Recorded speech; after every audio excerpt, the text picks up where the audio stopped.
Hi friends, welcome back to Mek'skitchen. இன்னைக்கு இந்த வீடியோல சூப்பரான டேஸ்டியான சிக்கன் குருமா எப்படி செய்யறதுன்னு பார்க்க போறோம்.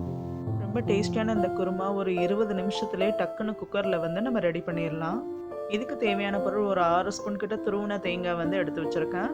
இது கூட என்னென்ன சேர்க்க போறோம்னா கொஞ்சம் மிளகு, கசகசா, பெருஞ்சீரகம், 2 வரமிளகா, சின்ன ஜீரகம், முந்திரி பருப்பு, அப்புறம் இந்த ஸ்டார் அனீஸ், அப்புறம் காடமம் 3 இதெல்லாம் சேர்த்து கொஞ்சம் தண்ணி விட்டு நம்ம அரைச்சுக்கலாம். நல்லா ஃபைன் பேஸ்ட்டாக அரைச்சிப்போம். இப்போ ஒரு பேனில் 5 ஸ்பூன் கிட்ட எண்ணெய் ஊற்றிருக்கேன். கோகோனட் ஆயில் யூஸ் பண்ணுறேன்னா. இப்போ பட்டை 3 கிராம்பு சேர்த்துக்கிறேன். பட்டை சின்ன சின்னதாக உடச்சி வச்சுருக்கேன். ஸோ இப்போ ஒரு பெரிய வெங்காயம் கட் பண்ணி வச்சுருக்கேன். அதையும் சேர்த்து நல்லா வதக்கிக்கலாம்.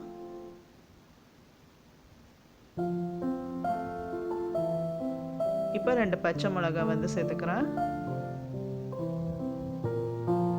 ஸோ உங்களுக்கு காரத்துக்கு ஏற்ற மாதிரி நீங்கள் இன்னும் 1-2 எக்ஸ்ட்ராவும் சேர்த்துக்கலாம். ஆல்ரெடி நம்ம மிளகு, வரமிளகா அதெல்லாம் சேர்த்துருக்கோம். திரும்ப நம்ம குழம்பு மிளகாய் பொடியும் சேர்ப்போம். அதனால் காரம் பார்த்துக்கோங்க. 2 ஸ்பூன் ஜிஞ்சர் கார்லிக் பேஸ்ட் சேர்த்துக்கிறேன். இப்போ இது பச்சை வாசனை போகிற அளவுக்கு நல்லா வதக்கலாம்.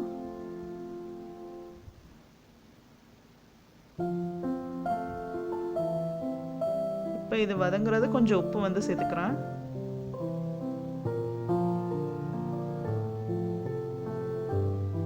இப்போ இது நல்லா வதங்கிடுச்சு. ஒரே ஒரு தக்காளி சேர்த்துக்கிறேன். குருமான்றதால ரொம்ப தக்காளி தேவையில்லை. சும்மா ஒரு தக்காளி மட்டும் கட் பண்ணது சேர்த்து நல்லா வதக்கலாம். இப்போ நான் 1 கிலோ சிக்கன் நல்லா வாஷ் பண்ணி வச்சுருக்கேன். அதை இதில் சேர்த்துக்கிறேன். இப்போ நல்லா மிக்ஸ் பண்ணி விட்டுக்கலாம்.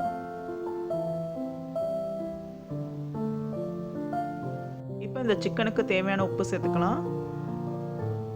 நான் இப்போது 4 ஸ்பூன் கிட்ட குழம்பு மிளகாய் பொடி எடுத்து வச்சுருக்கேன். இது ஆச்சி குழம்பு மிளகாய் பொடி. நீங்கள் ஹோம்மேடும் யூஸ் பண்ணிக்கலாம், இல்லை கடையில் வாங்கினதும் நீங்கள் எந்த பிராண்ட் வேணால் யூஸ் பண்ணிக்கோங்க. ஸோ இப்போ நல்லா மிக்ஸ் பண்ணி விட்டுக்கலாம். குருமா எவ்வளோ தேவையோ அதுக்கேற்ற மாதிரி நீங்கள் குழம்பு பொடி இன்க்ரீஸ் பண்ணிக்கலாம். நல்லா மிக்ஸ் பண்ணி விடலாம் இந்த மாதிரி. இப்போ ஒரு 1/2 டேபிள் ஸ்பூன் கிட்ட நான் கறி மசால் பொடி யூஸ் பண்ணுறேன். கறி மசால் யூஸ் பண்ணால் ரொம்ப நல்லாயிருக்கும் டேஸ்ட்டு. ஸோ தனித்தனியாக மல்லிப்பொடி, மிளகாய் பொடி, மஞ்சத்தூள்லாம் யூஸ் பண்ணுறதுக்கு நம்ம குழம்பு மிளகாய் பொடி யூஸ் பண்ணிட்டா ஈஸியாக இருக்கும். இப்போ நம்ம அரைச்சி வச்ச அந்த தேங்காய் பேஸ்ட் இருக்கு இல்லையா, அதை இதில் ஆட் பண்ணிக்கலாம். நான் அதில் தண்ணி சேர்த்து தான் அரைச்சிருக்கேன். ஸோ அதை ஆட் பண்ணிக்கிறேன். இப்போ எல்லா சிக்கன்லையும் நல்லா படுற மாதிரி மிக்ஸ் பண்ணி விட்டுக்கலாம். இப்போ நான் கொஞ்சமாக தண்ணி சேர்த்துக்கிறேன். ரொம்பலாம் தண்ணி அதுக்கப்புறம் சேர்க்கல. இவ்வளோ தான் தண்ணி சேர்த்துக்கிறேன். ஏன்னா சிக்கன் வேகும்போது அதில் இருந்தும் தண்ணி வரும். அதனால் ரொம்ப தண்ணி சேர்க்க தேவையில்லை.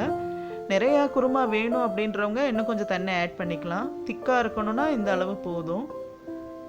ஸோ நல்லா மிக்ஸ் பண்ணி விட்டுட்டு உப்பெல்லாம் செக் பண்ணிக்கலாம் இந்த டைத்தில். இப்போ குக்கரில் 2 அல்லது 3 விசில் கிட்ட நான் வைக்க போகிறேன். அவ்வளோதான்.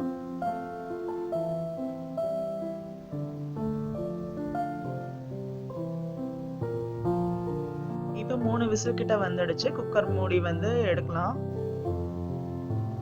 வாவ், சூப்பராக சிக்கன் குருமா ரெடி ஆயிடுச்சு. ஆயிலெலாம் மேலே எவ்வளோ அழகாக பிரிஞ்சு நிற்கிது பாருங்கள்.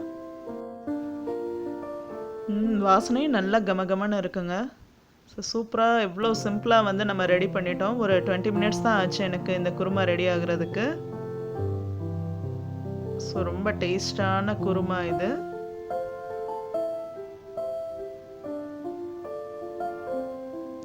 இந்த குருமா பார்த்தீங்கன்னா சாதம், சப்பாத்தி, பரோட்டா, தோசை எல்லாத்துக்குமே யூஸ் பண்ணிக்கலாம். ரொம்ப டேஸ்ட்டாக இருக்கும்.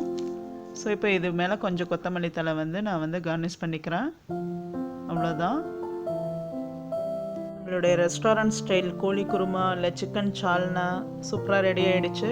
ரொம்ப ஈஸியாக இருந்திருக்குன்னு நினைக்கிறேன். ஸோ நீங்களும் செஞ்சு பார்த்தா உங்கள் ஃபீட்பேக் எனக்கு மறக்காமல் கமெண்ட் பண்ணுங்கள்.